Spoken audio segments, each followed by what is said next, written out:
Oh, come on, did you really think I wasn't gonna do a video on this? Another video, another roguelike? I'd say I'm getting predictable, but I prefer to call it cultivating a brand.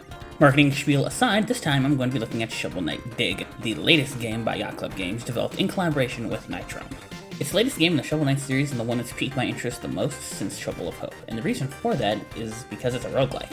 So I was here to try it out. As per usual, I'm Hamoud Eden, and I'm here to tell you what's good about Shovel Knight Dig.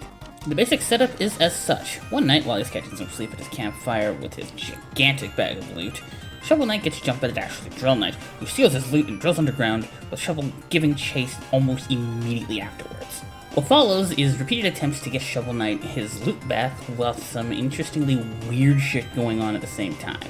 It's not Hades, but then again, what is? It's a fun story with some good cameos. Oh hi, Shield Knight. And honestly, that's all I really need at the end of the day. But I will say this, the characters are still great.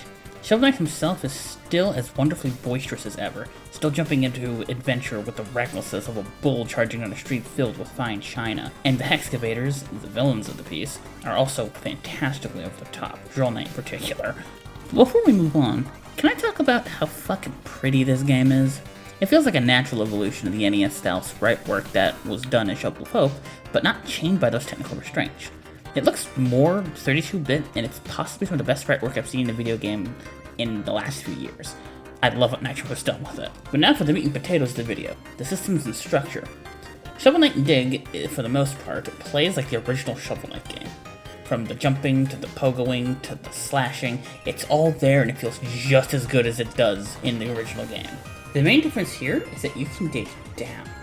That's right, to accommodate the fact that you need to dig deep in order to find your stolen loot, the game introduces a downward dig to Shovel Knight's arsenal to better make a chase. This has the side effect of having all the levels be designed with that mechanic in mind, and once you go down, you stay there. So if you miss anything, that's it. Bye-bye. You can't get it anymore. This also includes the inclusion of new enemies to go along with things like weird bone worm things that can also dig, mechanized drills, and perhaps the most dangerous of all, a mechanized excavator that will chase you if you stay in the current area for too long, like the ghosts in Spelunky coming to haunt your ass if you do that for too long. There are 4 biomes in total, and while that sucks, it's a nice quick adventure to go through as you fight the Hexxcavators and eventually Drill Knight himself.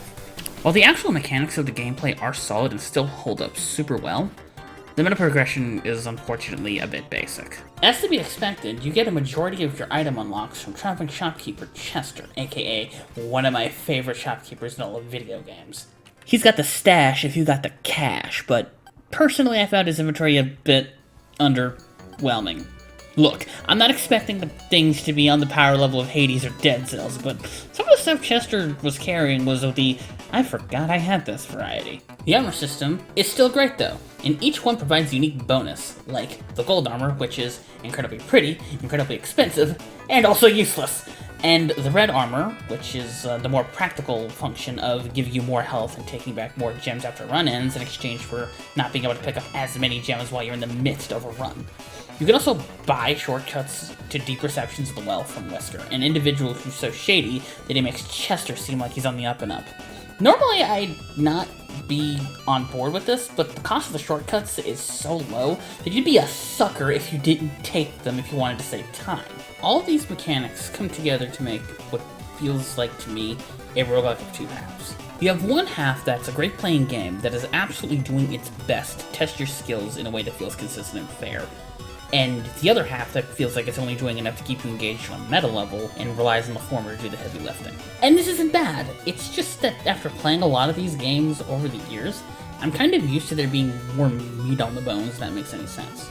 If you're someone who's not as into that as I am, you'd probably hear that and go, sweet, I can get into this. And that's fine. It's just a bit of a bummer for me, is all. What isn't a bummer is the soundtrack by Jake Kaufman, and I am delighted to inform y'all that this man does not miss. Seriously, he has a tendency to produce bangers that are usually better than the games they're featured in. So it says a lot that the original Shovel Knight was as good as the soundtrack. It was rad. Shovel Knight Dig continues this trend by having a good soundtrack to go along with the good game. While I'll admit that on the roguelike front, Shovel Knight Dig falls short of the top games in the genre, what's there is pretty good, actually. If you're wondering why this isn't Shovel Knight 2, I get it. But if you want to fix the Blue Digger of Justice, this isn't a bad way to get it. While the meta progression can seem a bit underdeveloped, the core gameplay loop is so strong that it carries the experience full stop. It's also a quick one and can be finished in under 4 hours apparently, so it's good for a weekend of fun. But seriously, Yacht Club, I need Shovel Knight 2, please. I need that game so badly. That'll be it for this video. Thank you very much for watching. Don't forget to like and subscribe. Also, happy Halloween! I probably should have mentioned that at the beginning.